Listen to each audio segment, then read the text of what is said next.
Hello,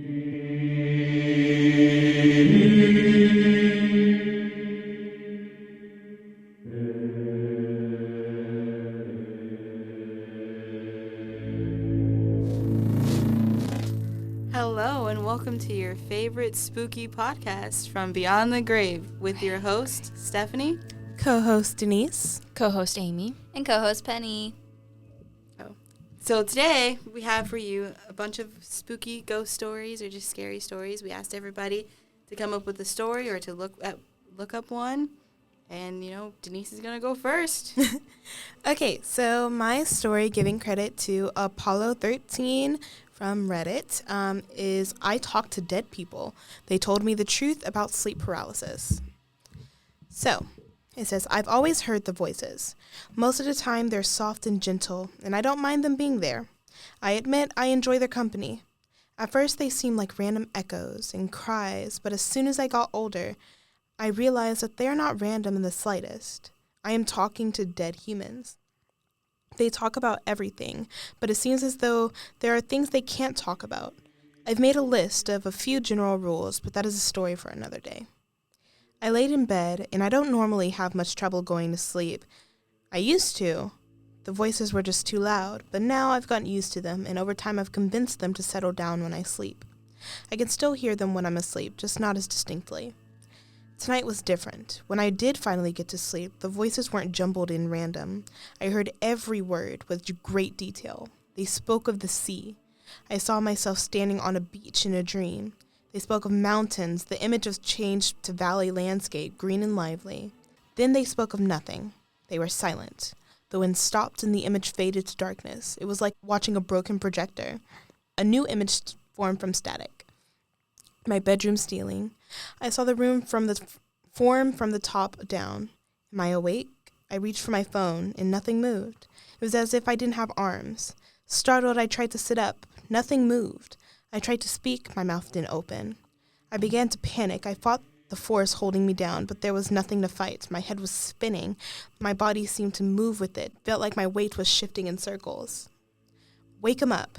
He should stay still. It will pass. Again, they fell silent. My bedroom door opened. Don't look him in the eyes, Joey. He will leave. They've never said my name before. Hearing it for the first time made me realize that.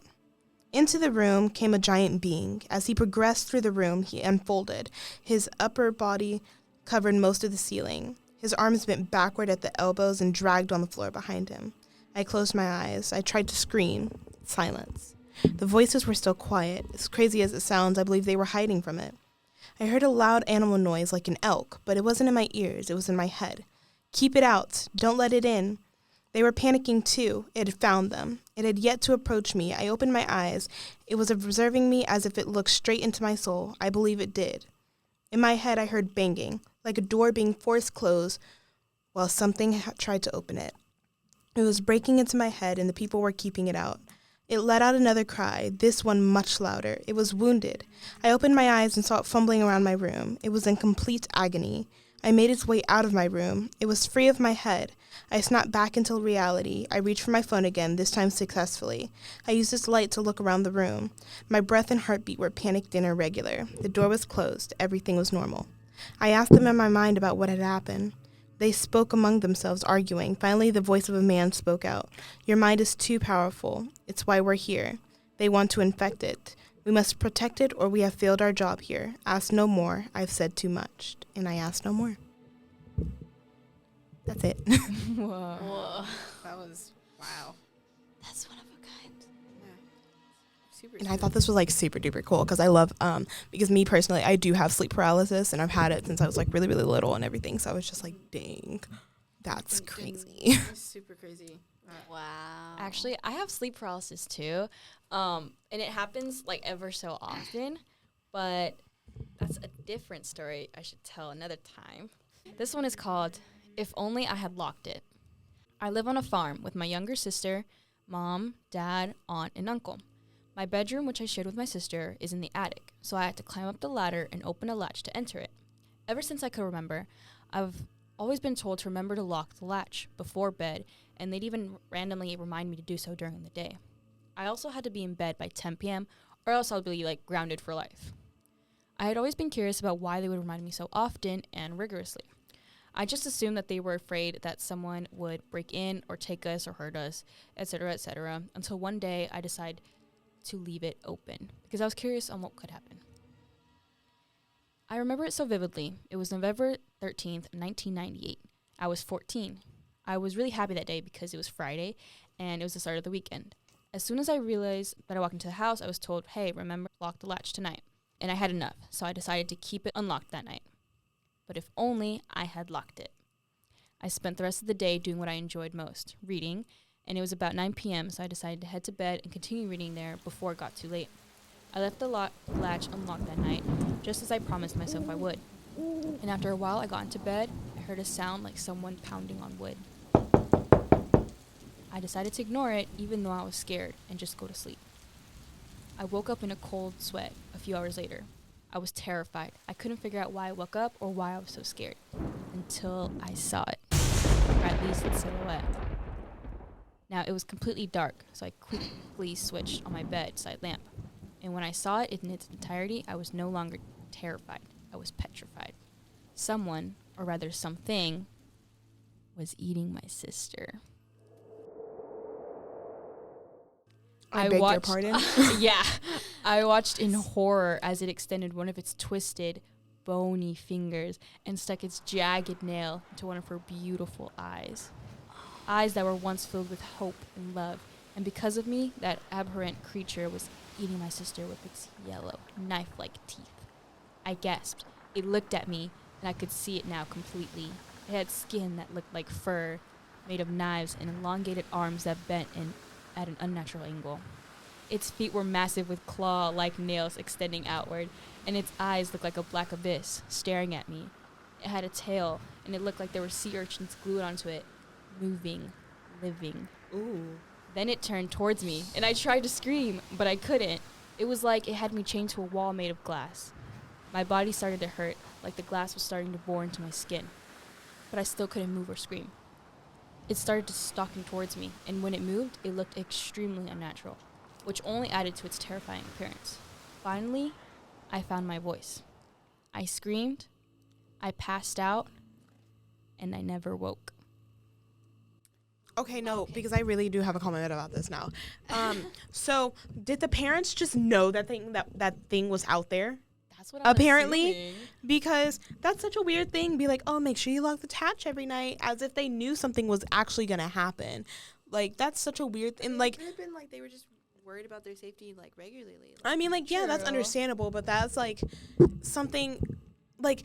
That's something so pressing because, like, my parents be like, oh, make sure you lock the door or whatever. But, like, even we don't press it that much because, like, if it happens, it happens. Like, Like, one night did you don't lock your door? exactly. That's what I'm like, that's, One they're night. saying it as if, like, they knew something was going to happen. And my thing is, even if they did know it was going to happen, wouldn't they, like, double check the locks or something? I feel like, yeah, the parents would be, like, freaking out and checking, like, twice Like, before they go to At least. At least. But also, they live on a farm, right? And it's like, to get, like, up into their rooms and stuff, they have to, like, go through that latch. Mm-hmm. And so they're saying that's not uncommon for, like, break-ins to happen in that area.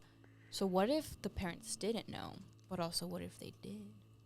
I don't know. I mean, that is the real scary That is part. that's Story. honestly. Oh, terrifying. God. Rip to his Gosh, sister. yeah, it's I feel for her. I'm going to just come up with this off the top of my head. Nice. Okay, so the story, it takes place on a mountain in, let's say, like, somewhere on the East Coast, right? Okay. And there's a young girl who doesn't have a name, and she never thought she needed one. She lived in a little house in the woods, and there wasn't many people. She had her mom and her grandparents, both of them. Her dad wasn't there, wasn't in the picture, and she has 2 little brothers. Every single day, she does, the usual task, going fetching water, checking on all the animals, occasionally, playing ball or throwing rocks at trees with her younger brothers. Simple, everyday life. Once a month, she goes down to the village, which is a couple hours hike, but she loves doing it. And she goes down and she trades because they have a farm and produce. She carries it in a wagon and in baskets every single month. And there are always different people there, but she figures that's just how things are, and everybody always says hi. And she gets her money, and she goes back up. And then keeps doing her chores day after day, month after month, meeting new people, going back up, and never seeing them again. It's always different people. Along these list of chores is cutting up firewood. Life goes on like clockwork. So every single morning, she goes and she cuts up her firewood. And one day, her axe is a little bit more dull.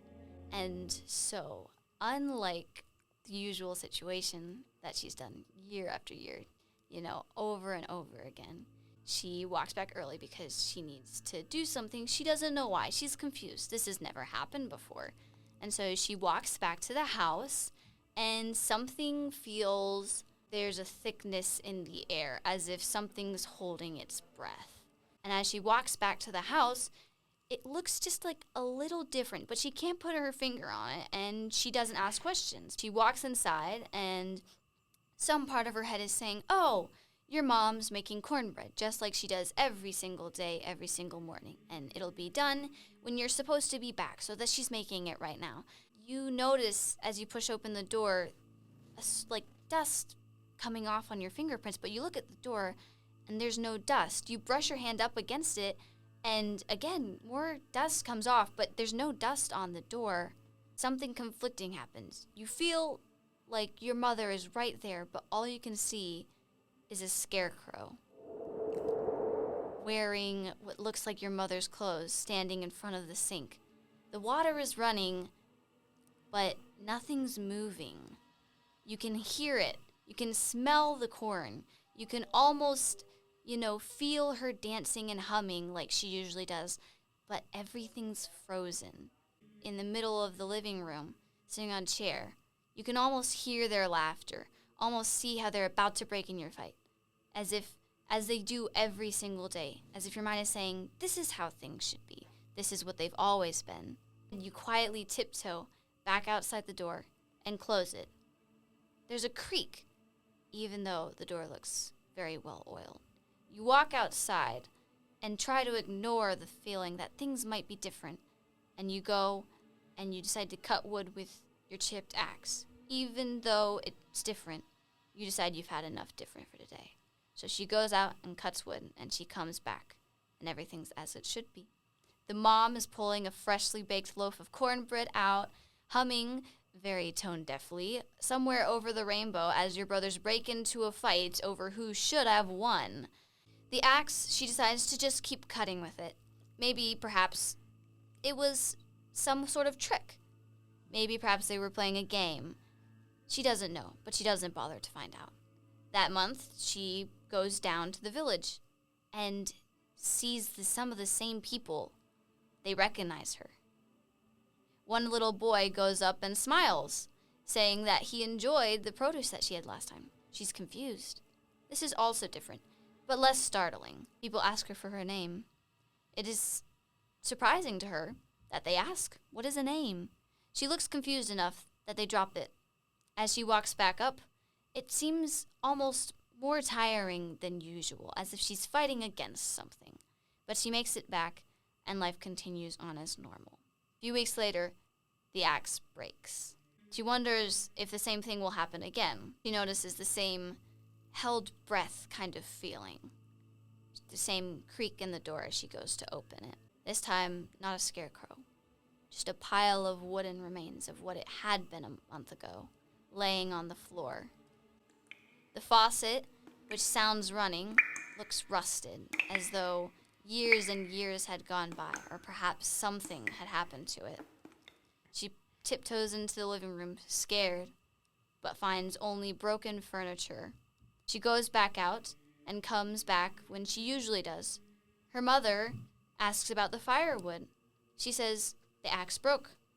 Her mother pauses, blinks, and then asks her, "Do you want some cornbread?" The next day, the same thing happens. Nobody says anything about the firewood, but when she comes back, usual time, the mother says, "Where's the firewood?" The girl says, "The axe broke." The mom freezes, blinks, and says, "Oh, Want some cornbread? The funny thing is, they never seem to run out of firewood, even though she has stopped. Almost a month later, she finally asks her parents, well, her mother, why do we never run out of firewood? And her mom goes, oh, silly, you cut it every single day. This girl pauses and then says, Mom, why do I not have a name? And the mother goes, oh, silly, what's a name? Next day, she goes down to the market, sees different people, and she asks a little boy, where is everybody? And he goes, what are you talking about? She's like, go tell them that. She's like, but what about me? I'm the little girl from the cabin up who comes down every single month. He's like, I don't recognize you. I will tell my grandma, and we'll see if she recognizes you. Her grandma comes out the door, and with wide eyes, calls out for the grandfather. He comes out and gasps, are you the girl? What girl? He asks. The one with no name. She looks surprised. He said, I saw you at the market 50 years ago. Ooh. Perhaps he was that little boy, the one who had asked her name a month ago. It seems almost as if something was supposed to be what it wasn't, or wasn't supposed to be what it was. She goes back home. She can tell the difference. There is no dust, but there's a definite creaking in the air. She opens it, and there's nothing. This time, there are no scarecrows, no broken pieces of furniture, no people. She decides to close the door and goes back down. She's met by the same little boy. He sees her again. I haven't seen you in a year. She balks at this, but it's only been a couple hours since she hiked up and down the mountain. And the grandparents ask her where she's from. Oh, I'm just from up the mountain. And they go, nobody lives up there. She's like, yes, there's a house. And they go, there's no house. There's simply a pole with a skull on the top saying, go away. And she goes, that's not what I've seen. They take her in, and she does pretty much the same thing she's done all her life. And now she's surrounded by people who don't change every month. Living life pretty much the same, although with different people. She never gets a name. The end. That, you know what that gives me? As soon as you said something about the whole time loop and everything, first thing I thought, Miss Peregrine's Home of Peculiar Children. Yeah. I was like, that whole time loop where they had to do like the little winding up thing, Yes. and every night it was like the same day over and over and over again. I was like, that's crazy. Okay, I've never read that book, but Huh? Groundhog's Day, like the movie Groundhog's Oh, Day. yeah. It's the same day That over and really over creeped again. me out. Ooh. I Sorry. just, whenever, like, I can't, like, whenever there's, like, the main character of the story is, like, by themselves and they're walking to places alone, it always gives me the creeps. The, it's, like, the just, atmosphere it creates right. is crazy. It's so eerie. It's like, dude, like, get out of there and run. Like, Yeah. that's me. I would Yeah. not be doing the same thing. If there's The something strange scarecrows? is happening, I mean, if there was something strange happening, I'd like freak out a bit. Honestly. I'd be freaking out a little Yeah, bit. I More. would I was not just like, just- what would scare Don't tell me not to ask questions. So yeah, Don't- that's don't my. tell me not to ask questions. I overthink too much. I would be asking a million questions. Right. Like, Well, the thing is, you've been taught to like ask questions. Like in kindergarten, they're like, everybody's asking questions. She didn't even know what a question was really. It's kind of crazy.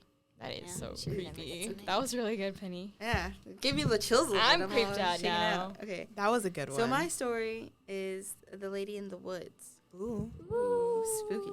It's very spooky. Okay. This story takes place up north in Michigan, but it happened to this person's dad, or at least he swears it did. My dad and his buddy were staying a weekend up at a cabin, and they were having a fire near the front of the driveway by a smaller cabin. They were drinking and telling stories, catching up and whatnot. All of a sudden, out of nowhere, between the crackling of the fire and his buddy telling a story, they heard a woman cry out, "Help me." Thinking they were just really, messed up, they paid no mind and continued their conversation. Then it didn't happen again. "Help me. Please help me." My dad and his friend looked at each other with shock. "I definitely heard it that time, dude. What do we do?" My dad reached for the flashlight and clicked it on. "Help me, please," the woman cried out again. My dad shined the flashlight around the woods, trying to locate the woman. "If you can see us, come towards us with the light. Follow Come the towards light. us." my dad said, and his buddy shouted with the flashlight up towards the woods. Then all of a sudden, there she is. This skinny, frail-looking woman stumbled out from the shadows. She was covered in blood, and her hair was matted. Her dress had been sliced apart. My dad got a sinking feeling in his stomach. Oh my God, are you okay? What happened? How can we help? This was before cell phones, so there was no way to phone the police. The woman collapsed, and my father and his buddy hoisted her up around their shoulders, leading her to the bench where they could sit down. She was sobbing uncontrollably as they draped a blanket over her and did the best they could to tend to her wounds. When she was able to gain her composure, she told my dad and his friend the story. Apparently, she was with her boyfriend out in a car in the woods, and she said no, but he tried to force himself on her and slashed her dress and everything. Then she started wandering around the woods looking for help before stumbling across my dad and his buddy. They cleaned her up a little more and let her crash in the cabin for the night. In the morning, they took her home. She gave them both a big hug and before disappearing inside. A few days later, they went back to the house to check on the lady from the woods, but her mother answered the door. "Can I help you, gentlemen?" she asked. Yes, ma'am. We dropped off a woman here a few days ago, and she was in rough shape. We were just checking on her." And she was like, "Oh, you mean my daughter?" They said, "I think so. Can we see a picture?" Her mother went back inside the house and came back with a picture of her daughter. When my dad and his buddy confirmed it was her, the mother gave a little laugh. She was like, "Boys, my daughter has been dead for 10 years. If you did see her, it's because it was the anniversary of her death." My dad stood there stunned. "I appreciate you for coming through. It's nice to know she's still around." Her mother chuckled as she shut the door, leaving them speechless. They turned around and headed back to the car. My dad always says that wasn't the scary part. What still baffles him and his friends to this day is when they looked back at the house before pulling the car door open, only to be met with a vacant lot with a for sale sign. That. Oh, my the God. ending. Okay, I have one more story if I can tell it before Yeah, we go leave, ahead. because this one sounds like really, really good. Okay, it says, I discovered someone living in the walls of my house, and they're not alone. A few weeks ago, I moved into a seemingly ordinary house, but what I've uncovered is anything but ordinary. I think someone is living within the walls of my home. It all began innocently enough with subtle, unexplainable noises that I tried to brush off as the house settling or the wind outside. But as the days passed, those noises grew more persistent, more eerie. Editor Amy here, and I just wanted to explain that at this point, there was like a loud noise that happened while Denise was talking about weird sounds, so the coincidence just like caught us off guard. Oh my gosh. Not us telling spooky stories. stories. Spooky sounds. Okay, Not sorry to okay. say. Late at night, I'd hear faint whispering, like a clandestine conversation just beyond the drywall. One evening, curiosity got the better of me, and I decided to investigate. Curiosity. That's what y'all should never do. Never. First of all, No Armed- curiosity. No armed- curiosity. armed with a flashlight and a sense of dread, I began knocking on the walls to locate the source of the sounds. That's when I stumbled upon a loose panel in the basement. It led to a narrow, dark passage. I had to know what was hidden within it. No, you don't. No, you don't.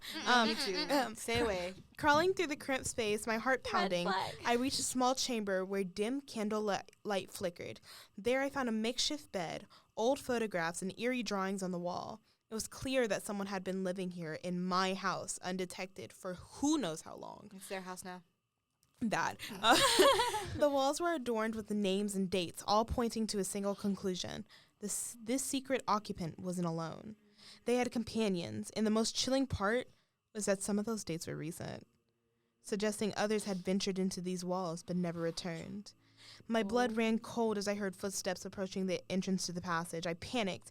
I retreated back to the basement, sealed the panel, and tried to pretend that what I'd seen and heard didn't exist. No. But the whispering continued, growing louder and more sinister. How do you live in a house that long and not know? I have no idea.